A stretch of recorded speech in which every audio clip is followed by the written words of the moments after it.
this chapter is a 3-4 year plus journey that they've just been on. What Eric and Trish have described of hanging in there and getting just last week, Mayor Steinberg, who was the pro tem in this Senate, the council member, the new elected school board member, the representative of the county supervisor, the superintendent, funders, all in the room to tell their story on their terms is what we hope each of you would do as well. Bring them in now. You had a great start in telling your story to legislators yesterday, but schools all need more support. The catalyst for that change has to come from additional money. It does. There has to be some resource that allows the space for reorganizing and bringing in the additional capacity. I do know that. I will tell you what I observed and how I got here is I actually have a health background. So, okay, I got a public health degree. I wanted to make the world well. And running a health center on the corner of 3rd and Railroad in Pittsford, California, it took me about 6 months to figure out that wasn't going to happen. If people didn't have a good school, they didn't have a job, they didn't have mental health services, there weren't opportunities to escape the poverty. And that realization is what, through many years, ended me up here trying to fight back with, okay, let's reestablish the beachhead. The beachhead is the centerpiece of all of this, which is a good school, and now align city and county services to be accountable for the outcomes of the children and the parents. So there is money in the system. It's not aligned very well. If we start down that path of getting aligned, there will be additional catalyst money. I promise you that. That's what we're trying to do in all of this effort of educating our legislators, having an investment in what you're doing in education, and then get county and city folks to agree. There is real hope around California. There are legislators, there are local officials who are seeing the light of the day. They usually are not all in one place. And that's the problem. So Trish was able to bring together county, city, schools to all sign an intent to collaborate. They were the first in the state to do so. Trying to get them to an action plan has been very difficult. So then we went to Long Beach because Long Beach Unified School District has long been very, very, very much seeing this whole vision. They are a large city, but in comparison to other larger cities, they're more manageable. Immediately, the superintendent signed a neighborhood partnership agreement, right, Principal Madrigal? You got Chris Steinhauser to say yes. And that happened in part because Patrick O'Donnell immediately signed it on behalf of the state. He just did it. He was an elected official. He was a teacher in Long Beach Unified. And with Stevens Middle School being willing to step up, a principal who was willing to lead, that happened. We're still waiting for the city and the county to now sign on. And they both say they want to, and they don't quite have the courage to say, can we really realign our budget to make that happen? But the school district led here. We're having a long conversation around Muir Middle School. Same thing around Orchard with Bell. San Bernardino Unified, welcome, Barbara. Susie did a great job on your behalf, so thank you, the entire team. San Bernardino City Unified is in the house. So Superintendent Marsden is literally the voice with all of this team, trying to get the county and the city to do their thing there. There is a signed agreement for West Contra Costa. Literally the county, city, the county of Contra Costa, the city of Richmond, West Contra Costa Unified School District signed an agreement to align their resources around Dijon Middle School, and they're still trying to figure out how the hell to get a team at the school. This is apparently hard work. I thought 50 years ago it was going to be relatively simple because to this farm girl it seems like, well, you just sort of do what is common sense and get these services all online. Well, we're going to keep at it. And the point that I'm going to make is when you do all of your work, you still need others to support you. Educators cannot do the education mission if children have all these other things going on in their lives, if their parents are under stress, and that is legally, by the way we've organized government, the responsibility of other governments, of the city and the county.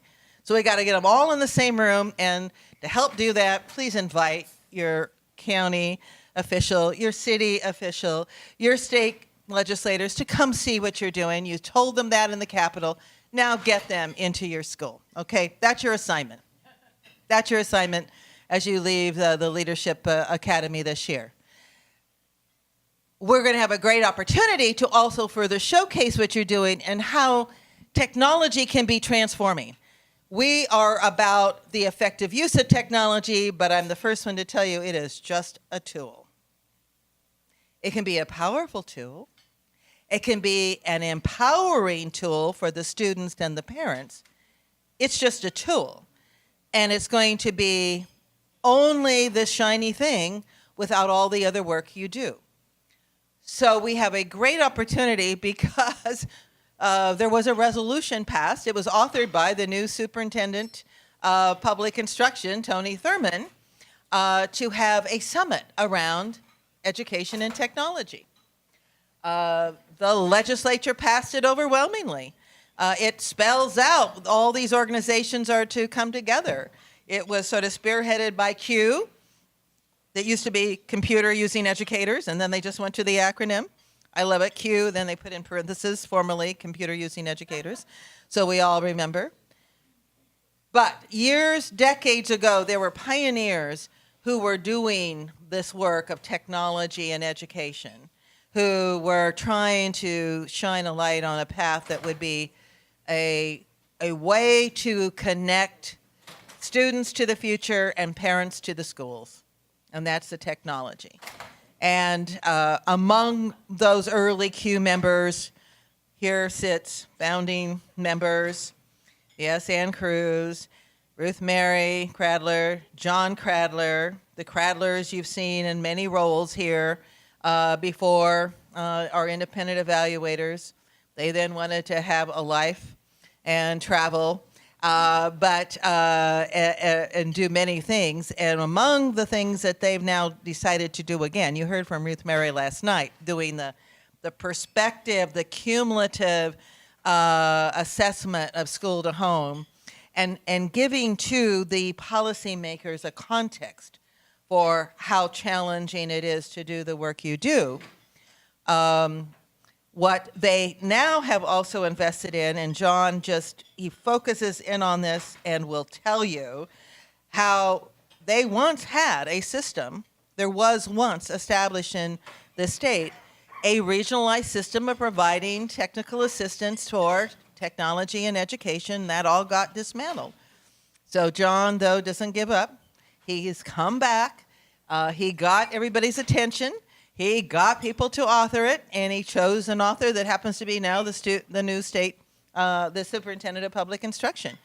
And what John's going to go through is this opportunity for how we all come together under a summit that will engage everybody. And I think this is really, really exciting. So ladies and gentlemen, someone who does not give up, who is persistent in what he knows is right, he will remind me of that. And fortunately, Ruth Mary says, I think she understands now, John, from time to time, even if I don't look very bright. She thinks I might be getting it. So ladies and gentlemen, it's really a pleasure. Thank you for never giving up, John Cradler. Thank you for being the author of the resolution. Thank you. Thank you.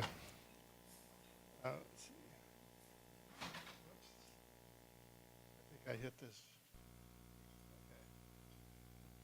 Okay. I want to give you a little bit of the history. Sunny kind of alluded to a lot of it, but between 1985 and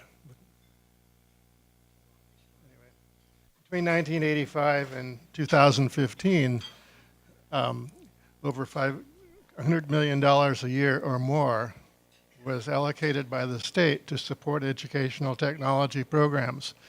We had statewide programs, statewide educational technology services. We had regional services, and most of you are aware of CETF and a lot of those things. And we're not trying to reinvent what we had. We want to learn. We've learned a lot of lessons from what we've done. But what happened was in, I guess it was around 2013, that's when local control funding formula went into effect.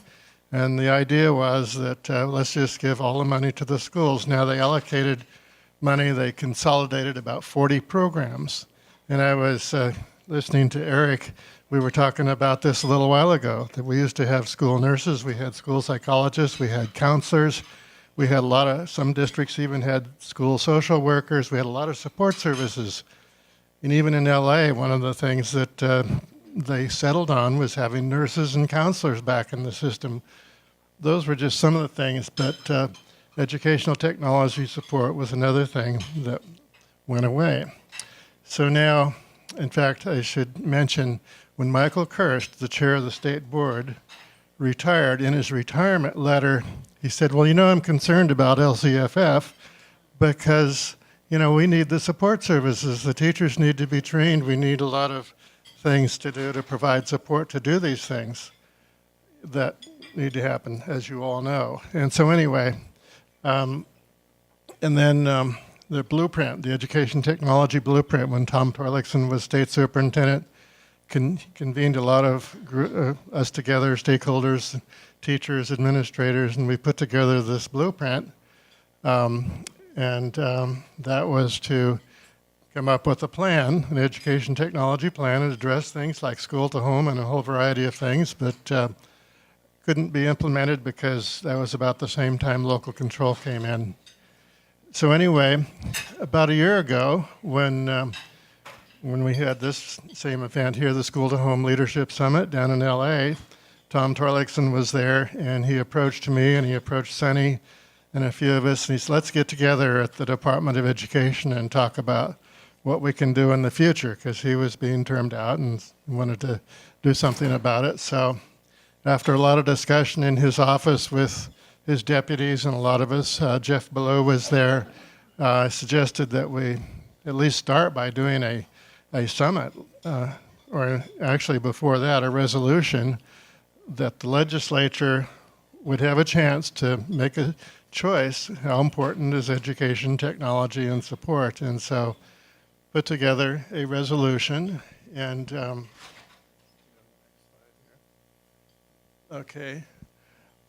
so drafted a resolution, and we had 3 legislators be co-authors of it. Tony Thurman was the principal author. He was in the assembly at that time. And it made sense for him to do it because he was on the Assembly Education Committee and was committed and was willing to, and he believed in all these. We had these conversations like this, and so he said, yeah, we need to do something about it. Kevin Mullen, who's the Speaker Pro Tem Assembly member, and we had been working with him before on another resolution related to net neutrality, so he became a co-author. Then Cecilia Aguilar Curry, who's on the Education Committee, and you probably know her name from from Winters, and when she was mayor, she's a real proponent of school to home. So those were the 3 co-authors of the resolution, and in the resolution, you can all read it. I know that Augustine sent it out. There's a 1-page document and has a lot of URLs in there, so you can actually read the resolution and a lot of the history if you're interested. And it had about 17 topics related to everything from staff development to equity and access to the internet, schools and homes, and Sunne and I worked on it too and put in some items related specifically to school home, which I'll get to towards the end. But we tried to cover all the bases. For example, the Williams Act. A lot of the school districts thought that it wasn't possible to use curriculum money for technology applications, but it is. But there was nobody there to explain that. So, but yet, there was a ruling that they could. And so these are the kinds of things that we included. Preschool.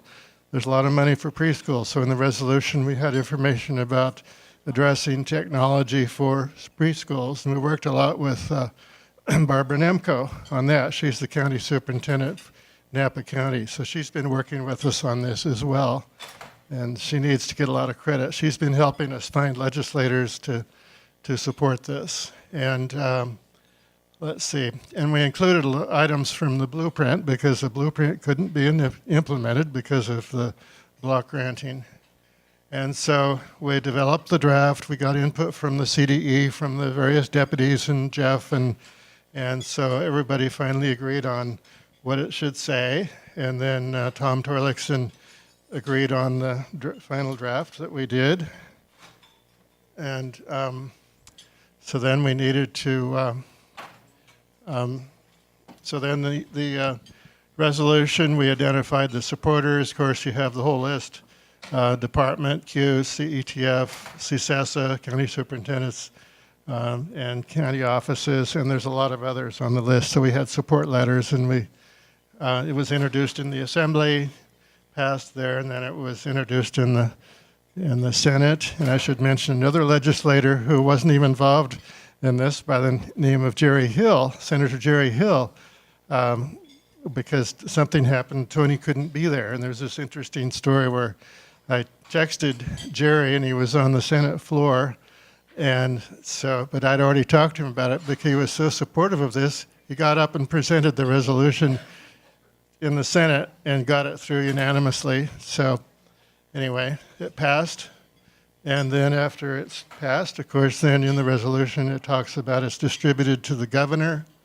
Oops, did I go too far? I think I skipped one. Okay. So implementing the resolution, as you know, it's not a bill. It's different than a bill. A bill, has to be signed by the governor and all that. A resolution is a statement of values. It tells you this is what the legislature believes is important. And as I said, we did the same thing with net neutrality, and that led to a bill by Senator Weiner, and that ended up passing and being signed to support that. But anyway, so the next steps, which we're working on right now, is following up with the department, because now Tony is the state superintendent, a lot of new staff, and so we're working on getting them educated about the resolution, the staff, and so forth. We're exploring possible legislation, possibly to even get funding to maybe have a 2-year bill, so that by the time we have the summit that Sunne mentioned, we would have a spot bill or a 2-year bill to work with, rather than just having another summit where we all talk about ed tech and how wonderful it is and then do nothing. I really believe that there has to be action to this. And so everything we're going to do is to try to make it that way. Anyway, so we're planning for the summit, and we're putting together a team of people to work with us on this, representing governor's office, CETF, the various professional associations. She says I'm running out of time. Anyway, okay.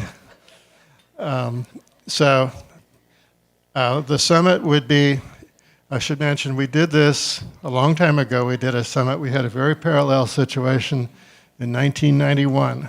And we had the almost identical situation where everything was eliminated by the governor. And we had Senator Becky Morgan and Sam Farr and others, and put together a summit and led to a lot of programs that went away again. Anyway, so the summit would probably be a year from now. And we're going to be putting it together and getting legislation together to plan for that. And that would involve education, business stakeholders, and it would involve in preparing a plan with recommendations to the legislature and for the state budget. So okay, I just wanted to mention, these are just some of the things that relate directly to school to home, that like priority 13, significant in talking about homes, especially in rural income areas. And you can read the red print there, and those are some of the examples. And then I won't read those to you. You can read those, but in red, those are the parts of the resolution. And then these are the actual resolution statements at the end after all those 17 priorities. And so that education technology is to be one of the highest priorities. And so remember, the legislature voted on this, so they agreed that it's one of the highest priorities. And today, when we were meeting with Senator and a couple of senators, they remembered supporting this and agreed to that. Okay, so that's one of the resolutions. And then the next one, convene a state level summit, as I already mentioned. Whoops. Okay, and this is important, that if we start new programs, we don't just disregard the things we've already been doing in the past. A lot of times people will say, well, let's start all over again and invent everything new. We learned a lot in the past. We've done extensive evaluations of all the programs, and so anyway, we want them to take into consideration prior and current initiatives and programs in terms of informing the development of any new programs and legislation, and not just start all over again. And there's a tendency to do that, as you probably know, with a lot of education programs. I think that's it. So.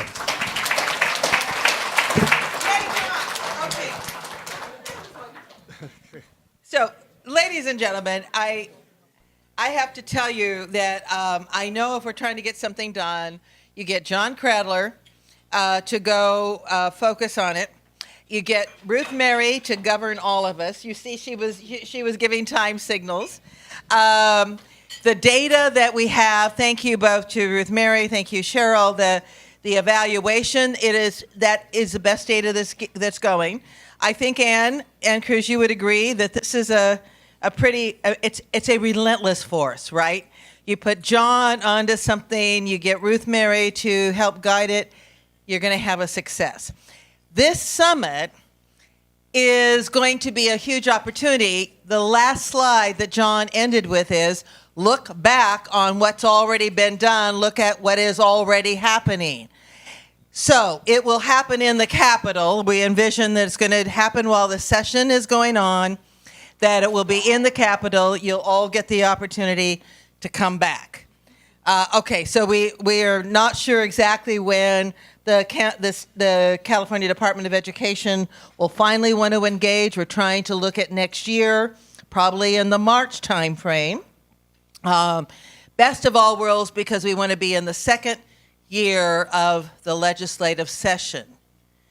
The bill that John and Ruth Mary are working on, that is essentially a vehicle, a spot bill that will be able to be filled in by the summit, by your work, is what they're trying to make sure is being framed right now, so that the summit is the capstone to being able to provide the substance that will support your work. What you heard earlier from the Sacramento Valley Vision, Leah Tata Floyd, neighborhood transformation, all of that is intended to complement what is happening sort of in parallel in the legislature. One of our partners with LeConte, Elizabeth, you're here. Yeah, there's Elizabeth.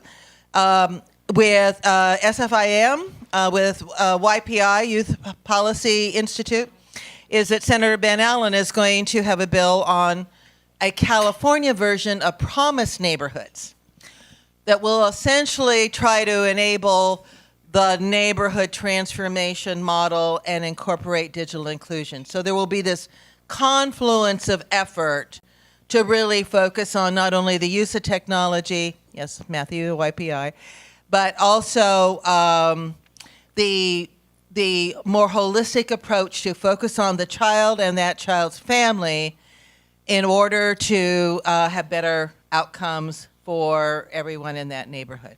So there is a hope, and there are supports to your work. That should give you, I hope it will give you some assurance that people are listening, and that when your school is really doing well, someone is going to come in to support your work so that you can actually fulfill the education mission. That's the story that we want to leave you with tonight, is understanding where there's a lot of various moving parts on the horizon. You're here in the Capitol. You were here early in the Newsom administration, in this new session of the legislature to tell your story, and you told it so well. And tomorrow you'll get to report out your action plans for how you're going to refine even more the work in implementing school to home, the integration of technology into teaching, learning, and parent engagement. The big challenge in every community, in every state, in the nation. And you're doing better than any place else. So, and we're still not where we want to be, right? We all know where we need to be. So I hope you will enjoy just further conversation at your table, communion, sharing your stories, get a good night's rest, or if you don't, at least party hardy. And whatever you choose to do, sleep or not, you better be back here tomorrow. At what time, Augustine? 7:45. Now that's not 7:46, 7:45. Why? Because we want to get you out early to get to the airport on a bus. You better have made your reservations with Raquel, because tomorrow is Heart Day. We want to share the love. We want to get you all back home safely and going back with a warm heart and a satisfied soul that you're doing God's work. Whoever you think may be the connection among us at a higher spirit of love. Ladies and gentlemen, thank you for today. Enjoy your evening.